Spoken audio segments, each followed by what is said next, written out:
અમદાવાદ શહેરમાં વહેલી સવારથી જ વરસાદી માહોલ જામ્યો છે। ઘણા સમયના વિરામ બાદ ફરી વખત મેઘરાજાએ અમદાવાદમાં એન્ટ્રી કરી છે। કારણ કે છેલ્લા અનેક દિવસોથી જે રીતે અમદાવાદ શહેરમાં અને ખાસ કરીને અમદાવાદીઓ જે ગરમી અને બફારાનો જે ચાલી રહ્યું હતું તેમાં ચોક્કસપણે અહીં રાહત મળી છે। પરંતુ ચોક્કસ એ કહી શકાય કે નવરાત્રિની શરૂઆત થશે તેની પહેલાં જ આ વરસાદ કદાચ ખેલૈયાઓ માટે આ વિઘ્ન સમાન બની રહેશે। પરંતુ સાથે જ આયોજકોની ચિંતા આ વરસાદ છે તે હાલ અહીં વધારી રહ્યો છે। તો સાથે જ વેધર વિભાગના જે વિભાગ છે તેના તરફથી પણ અનુમાન હતું કે અમદાવાદ સહિત આસપાસના વિસ્તારોમાં વરસાદ થશે।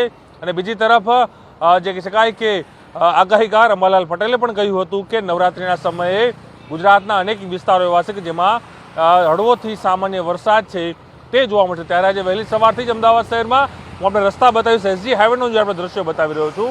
એસજી હાઈવે જે મુખ્ય છે સરખેજથી લઈને જે કહી શકાય ગોતા છારોડ સુધીનો જે મુખ્ય રોડ છે તે આખો જે કહી શકાય કે ભીનો જોવા મળી રહ્યો હતો। કારણ કે ઝરમર વરસાદ છે વહેલી સવારથી જોવા મળી રહ્યો છે। અમદાવાદીઓ આ વરસાદની મજા પણ માણી રહ્યા છે। તો સાથે જ છેલ્લા અનેક દિવસોથી જે રીતે બફારો અને ગરમીનો અહેસાસ અમદાવાદીઓને થઈ રહ્યો હતો એમાં રાહત મળશે।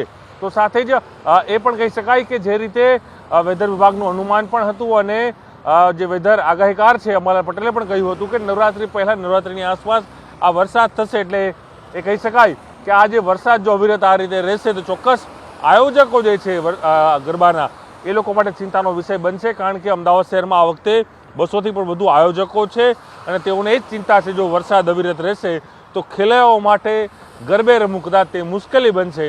તો સાથે જ એ કહી શકાય કે અમદાવાદીઓને ગરમી અને બફારાથી હાલ અહીં રાહત ચોક્કસપણે મળી રહી છે। તેમણે લેશો સાથે પ્રણવ પટેલ, ન્યૂઝ 18 અમદાવાદ।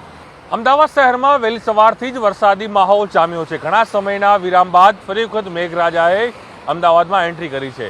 કારણ કે છેલ્લા અનેક દિવસોથી જે રીતે અમદાવાદ શહેરમાં અને ખાસ કરીને અમદાવાદીઓ જે ગરમી અને બફારાનો જે ચાલી રહ્યું હતું તેમાં ચોક્કસપણે અહીં રાહત મળી છે। પરંતુ ચોક્કસ એ કહી શકાય કે નવરાત્રિની શરૂઆત થશે તેની પહેલાં જ આ વરસાદ કદાચ ખેલૈયાઓ માટે આ વિઘ્ન સમાન બની રહેશે। પરંતુ સાથે જ આયોજકોની ચિંતા આ વરસાદ છે તે હાલ અહીં વધારી રહ્યો છે। તો સાથે જ વેધર વિભાગના જે વિભાગ છે તેના તરફથી પણ અનુમાન હતું કે અમદાવાદ સહિત આસપાસના વિસ્તારોમાં વરસાદ થશે।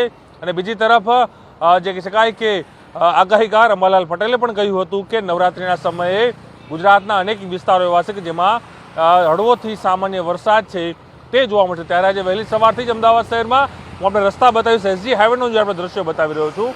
એસજી હાઈવે જે મુખ્ય છે સરખેજથી લઈને જે કહી શકાય ગોતા છારોડ સુધીનો જે મુખ્ય રોડ છે તે આખો જે કહી શકાય કે ભીનો જોવા મળી રહ્યો હતો। કારણ કે ઝરમર વરસાદ છે વહેલી સવારથી જોવા મળી રહ્યો છે।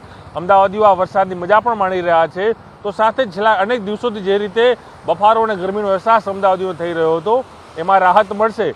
તો સાથે જ એ પણ કહી શકાય કે જે રીતે વેધર વિભાગનું અનુમાન પણ હતું અને જે વેધર આગાહીકાર છે અંબાલાલ પટેલે પણ કહ્યું હતું કે નવરાત્રિ પહેલાં નવરાત્રિની આસપાસ આ વરસાદ થશે। એટલે એ કહી શકાય કે આ જે વરસાદ જો અવિરત આ રીતે રહેશે તો ચોક્કસ આયોજકો જે છે ગરબાના એ લોકો માટે ચિંતાનો વિષય બનશે। કારણ કે અમદાવાદ શહેરમાં આ વખતે 200થી પણ વધુ આયોજકો છે અને તેઓને એ જ ચિંતા છે જો વરસાદ અવિરત રહેશે તો ખેલૈયાઓ માટે ગરબે રમવું કદાચ તે મુશ્કેલી બનશે। તો સાથે જ એ કહી શકાય કે અમદાવાદીઓને ગરમી અને બફારાથી હાલ અહીં રાહત ચોક્કસપણે મળી રહી છે। તેમણે લેશો સાથે પ્રણવ પટેલ, ન્યૂઝ 18 અમદાવાદ।